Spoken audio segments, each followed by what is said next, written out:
A 95-pound German Shepherd sat in a county shelter for 489 days. 27 families came to look at him. 27 families walked away. Too big, too dark, too dangerous. Then one woman, a brand new mother, alone with a 5-month-old daughter and a husband 6,000 miles away, signed the papers anyway. And 5 months later, what this dog did at 3:38 in the morning when a stranger climbed to within 4 feet of her baby's crib proved every single one of those 27 families wrong. Hannah Brooks was 29 years old, and for the first time in her life, she was completely alone. Her husband Ryan was on month 6 of a 9-month Army deployment. Their daughter Ella was 5 months old, and their little 2-bedroom rental on the edge of Clarksville, Tennessee, was so quiet at night that Hannah could hear the refrigerator hum from 3 rooms away. She worked 3 12-hour shifts a week as an NICU nurse, keeping newborns who weighed less than 4 pounds alive. Then she'd come home to a silence that followed her from room to room. She wasn't looking for a dog. She told herself she was only dropping off 3 bags of towels the hospital had donated. But on a gray Tuesday in October, on her way out of the Cumberland Animal Shelter, she passed Kennel 12 and stopped walking. Inside sat a German Shepherd, an older one, 95 pounds, black and tan gone dull, one ear notched at the top, facing the concrete wall instead of the door. A worker named Dana stepped up beside her. That's Ranger. He's been here 489 days. 27 families have looked at him. Every one said no. Hannah crouched down. Ranger didn't bark, he didn't growl. He turned his head, looked at her, then stood, walked to the bars, and let out one low sound that was almost a word: please. Hannah signed the papers 40 minutes later. She texted Ryan a photo from the parking lot. "We have a dog now. His name is Ranger, 95 pounds, 7 years old. I'll explain later." That first night, she set up a $200 orthopedic bed in the corner. By 11 p.m., it was empty, and Ranger was stretched across the entire couch, snoring like an old truck idling in the cold. I still see you haven't subscribed, and honestly, for a dog who waited 489 days for one person to just stay, that one stings a little. Do him a favor and hit that subscribe button. Trust me, you're gonna want to see what he does at 3:38. Dana had told Hannah the rest of it before she left. Ranger's guarding line ran 3 generations deep. His last owner was an 82-year-old widower named Walter, and when Walter died in his sleep, Ranger lay beside the bed for almost 2 days before a neighbor found them. After that, he'd bounced through 3 shelters in 2 counties. He'd been adopted twice and returned twice, once after 9 days, once after a single night. The warnings came fast. Hannah's mother, 700 miles away in Ohio, called that first week. "A guard dog and a baby, Hannah? Please think about this." A woman from Ryan's unit sent her an article titled "Large Breeds and Infants." Everyone said the same thing: send him back before something happens. Hannah didn't send him back. By the end of week 1, Ranger had rules, and Hannah was still learning them. Rule 1, breakfast was at 6 a.m. sharp. If she slept past it, one 95-pound paw landed on the edge of the mattress and stayed there until she got up. Rule 2, the couch was his. She was allowed on it, but only if he was already there first. Rule 3, nobody ate dinner alone in that house.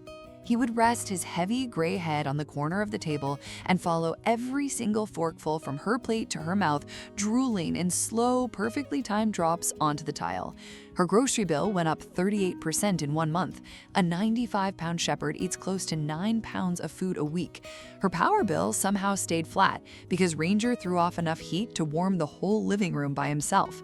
Her friends back home thought she'd lost her mind. Ranger did not care what anyone thought. But the real change was Ella. The first time Hannah carried the baby past the couch, Ranger stood, walked over slowly, and sniffed the yellow blanket for a full 30 seconds, like he was memorizing her. Then he lay down 2 feet from the bouncer and didn't move for the next 4 hours. From that afternoon on, wherever the baby was, Ranger was exactly 3 feet away, and he would not let anyone near her. When the mail carrier came up the 5 porch steps, Ranger slid himself between the front door and the crib. No growl, no teeth, just 95 pounds of wall. When a neighbor leaned in too fast to coo at the baby, he stepped between them so smoothly the woman didn't notice until his shoulder was already there.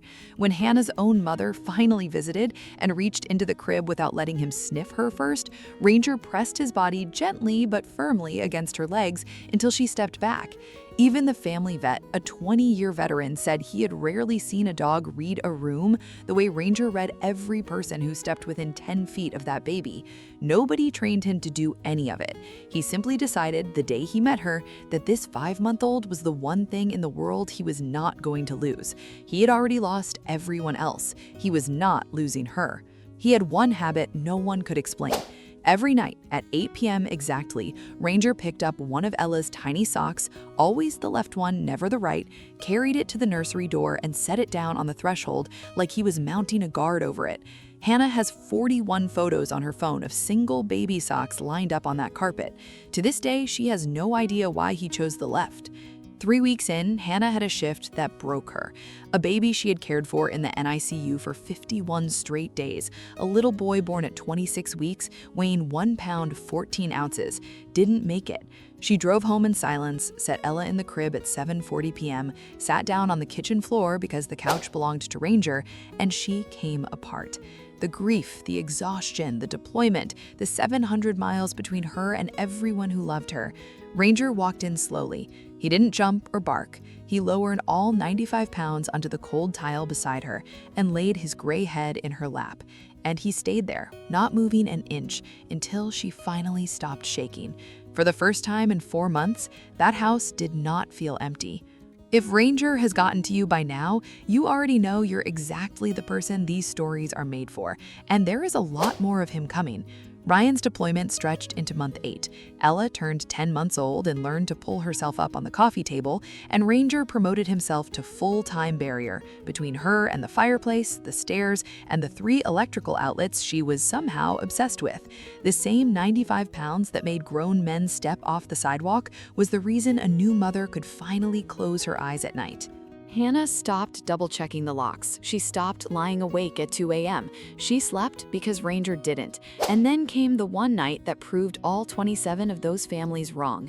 It was a Friday in March, 5 months after the adoption, 3:38 in the morning. Ryan was 6,000 miles away. Hannah was asleep, and the house was dead silent until Ranger's bark ripped through the hallway. Not the lazy, someone's at the door bark. This one was sharp and deep and did not stop. Hannah shot straight up in bed, and her first and only thought was Ella. She ran to the nursery and found Ranger already there, planted directly in front of the crib, every muscle in his 95-pound body locked, facing the window, not the door, the window. The latch on that window, the one Hannah swore she checked every single night, was open 2 inches, and on the other side of the glass, a shadow was pulling itself up onto the sill, less than 4 feet from where Ella lay sleeping. Ranger did not move from that crib. He stood between the baby and the window, dead still, a low growl rolling out of his chest like far-off thunder, teeth bared white in the dark. Hannah grabbed her phone and dialed 911 with hands that wouldn't hold steady.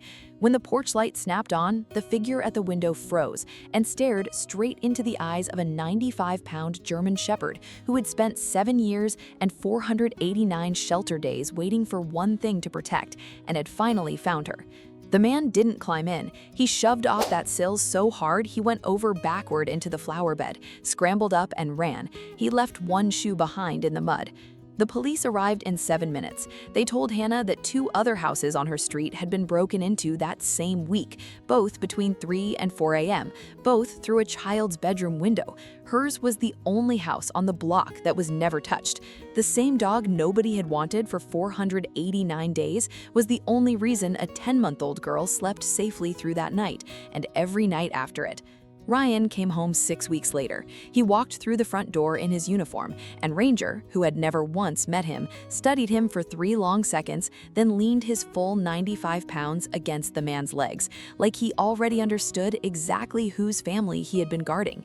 Hannah printed the shelter photo from Kennel 12 and hung it by the front door, right where every visitor sees it first. Today, Ella is 3 years old. Ranger is 9. He still eats at 6 a.m. on the dot. He still owns the couch. He still carries one left sock to the nursery door every night at 8. And every single night, without being asked, he lies down across the threshold of Ella's room. 95 pounds of gray-muzzled shepherd who decided 489 days into being forgotten by the entire world that this one little girl would never spend a night alone. When a dog barks or growls or refuses to leave a spot, there is always a reason. Don't dismiss it. They hear what we lost the ability to hear a long time ago, and they stay long after everyone else has walked away. And if you're ever standing in a shelter looking at the big one, the old one, the one the world already gave up on, learn first, prepare your home, and understand what you're taking on, because sometimes the one nobody wants is the exact one who keeps you safe. 27 families looked at Ranger and saw a problem. One exhausted new mother looked at him and saw a guardian. Would you have taken a chance on a 95-pound shepherd nobody wanted, or would you have walked away like the other 27? Tell me in the comments.